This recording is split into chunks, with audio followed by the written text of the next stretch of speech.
Stall यहाँ लगी है और मैं धन्यवाद देना चाहूँगा EPCH का, EPIIT का, जो हमारे स्टार्टअप्स को प्रमोट कर रहे हैं और हमें बढ़ावा दे रहे हैं। और आज मैं इस मंच पे आप लोग के साथ मेरी अपनी एक्सपीरियंस साझा करूँगा कि कैसे मैंने इस कंपनी को बनाया और GI टैग के प्रोडक्ट को लेके मैं कैसे काम कर रहा हूँ और जो मैंने गलतियाँ की और जिससे मैंने सीखा, ताकि आप लोग भी उससे आके ज्ञान ले सके, नॉलेज रख सके और आप अपने भी बिजनेस को बढ़ा सकें।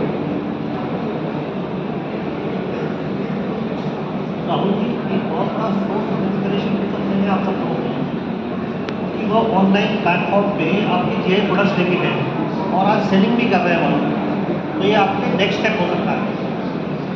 धन्यवाद सर। सबसे पहले हमें ये समझना पड़ेगा कि हम लोग के पास प्रॉब्लम क्या है, सबके पास क्या प्रॉब्लम है।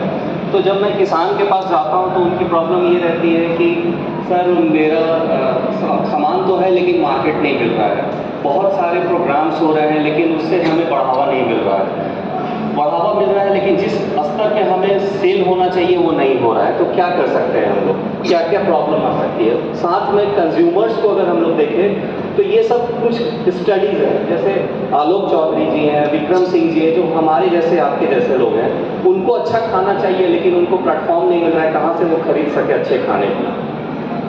शेफ मंजीत गिल सर हैं, हल्दीराम जैसी बड़ी कंपनी है। अब इन लोगों को ऑथेंटिक प्रोड्यूस चाहिए जिससे वो अच्छे प्रोडक्ट को बना सके। तो ये सब कैसे मिलेगी जब हम लोग एक ब्रिज बन पाएंगे। तो अमन फार्म यही कोशिश कर रही है एक ब्रिज बनने की। अभी फार्मर्स के, अगर किसानों की अगर ग्राउंड रियलिटी देखें तो हम लोग कतरनी राइस पे काम कर रहे हैं, गोविंद भोग चावल पे काम कर रहे हैं, तो बहुत सारे स्कीम्स चल रहे हैं। लेकिन उसके साथ हमारे जैसे लोग अगर आके जुड़ते हैं तो उनको और बढ़ावा मिलता है। तो हमारा जो प्रोडक्ट कंपनी अमन फार्म वो एक प्लेटफॉर्म है जो ऑथेंटिक और ट्रेसेबल GI टैग प्रोडक्ट्स को सोर्स करती है ओरिजिन से और उनके फार्मर से। तो हम लोग कैसे काम करते हैं, हम लोग फार्मर्स के साथ काम करते हैं और हम लोग बीच की एक कड़ी है बिजनेस और फार्मर के बीच में। हम लोग उनको एक्सेस टू मार्केट देते हैं, बाजार देते हैं, कैसे वो जा सकते हैं अपने प्रोडक्ट को लेके, क्वालिटी स्पेसिफिकेशन, कैसे सप्लाई चेन डेवलप की जाए। माल बन गया लेकिन सर लॉजिस्टिक्स नहीं है, ट्रक कैसे आएगा, पहुंचेगा कैसे बाजार तक, पैकेजिंग सही नहीं है, पैकेजिंग 50 किलो के कट्टे में करना है, 25 किलो के कट्टे में करना है, कैसे करना है। हमने ऐसे भी देखे हैं कि जो यूरिया के बैग में चावल की सोर्सिंग की जा रही है, तो वो पैकेजिंग नॉलेज के कारण, नॉलेज के अभाव के कारण ऐसा प्रॉब्लम हो रहा है। तो उसको कैसे ठीक किया जाए। लोगों के पास फसाई लाइसेंस कैसे रजिस्टर करानी होती है, फसाई सेंट्रल है, रजिस्ट्रेशन है, स्टेट लाइसेंस, किसके लिए क्या लाइसेंस चाहिए। तो ये सब पे हम लोग काम करते हैं। तो जैसे अभी आप देख रहे हैं हमने एक प्रोडक्ट के पीछे QR कोड लगाया, जैसे सर बता रहे थे। उस QR कोड से जब कस्टमर स्कैन करता है तो उसे पता चलता है कि ये क्या प्रोडक्ट है, किस ओरिजिन से आया है, मतलब किस क्षेत्र का है, किस गांव का है, किस कस्बे का है, कौन से जिले का है। क्योंकि ज्योग्राफिकल इंडिकेशन में ज्योग्राफिकल इंडिकेटेड एरिया के अंदर ही अगर वो फसल उग रही है तभी उसको GI का मिलेगा। अदरवाइज वो क्षेत्र से अगर बाहर चला गया तो वो प्रोडक्ट GI नहीं हो सकता है। तो उसके एरिया को हम लोग मैपिंग करते हैं और कस्टमर को ये बताते हैं कि ये सही में योग्य है, खाने के लायक है और वो उसी जगह से आ रहा है। और हम लोग सारे प्रोडक्ट को लैब टेस्ट करवाते हैं, सर्टिफाई करवाते हैं।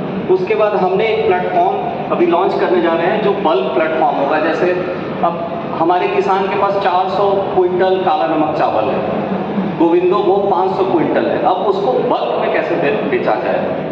तो उसकी कैसी एक प्लेटफॉर्म बनाई जाए ताकि सब लोग बायर्स जुड़ सके और हम लोग उनको ऑथेंटिकेट करा सके बायर्स को कि ये सामान और ओरिजिनल है, जेन्युइन है। हम लोग कैसे काम करते हैं, हम लोग फार्मर्स के साथ, FPO के साथ जुड़ के काम करते हैं, उनको बताते हैं कैसे एक्सेस टू मार्केट दिया जा सके। जगह जगह पे, गांव पे जाके हम लोग बैठते हैं, किसानों की प्रॉब्लम को समझते हैं और उसके बाद उनको संग्रह करके, उनको समूह बना के फिर उनकी मार्केटिंग करते हैं प्रोड्यूस की। तो अगर आप देखिए कि ये पोल पोजीशन है GI टैग का, जर्मनी के पास लगभग 10,000 GI टैग प्रोडक्ट है। अभी भारत का देखिए पोल पोजीशन क्या है, आज के डेट में लगभग 478 है और 144 के आसपास GI टैग एग्री प्रोडक्ट में, एग्री कमोडिटी में आज के डेट पे जितने रजिस्टर्ड है प्रोडक्ट। तो आप देखिए अभी हम लोग को कितनी लंबी उड़ान लेनी है यहाँ से। और 10,000 तक पहुंचने का, तो हमारा पोल पोजीशन अभी, और जबकि इतने सारे विविधता है हमारे देश में, और जर्मनी की टोटल क्षेत्रफल देखिए और भारत की क्षेत्रफल देखिए, उसके हिसाब से सोचिए हम लोग 20,000 भी अगर जीआई टैग प्रोडक्ट करें तब भी कम होगा जितना हमारा विविधता है। और ये बहुत तेज़ी से मार्केट ग्रो कर रहा है, हर साल 10% के CAGR से ग्रो कर रहा है। हमारे अनुमान के हिसाब से लगभग $15 बिलियन का सिर्फ एग्रीकल्चर कमोडिटी का मार्केट है। तो हमारे कुछ 6 GI टैग प्रोडक्ट हैं जिसके ऊपर हम लोग मार्केटिंग करते हैं।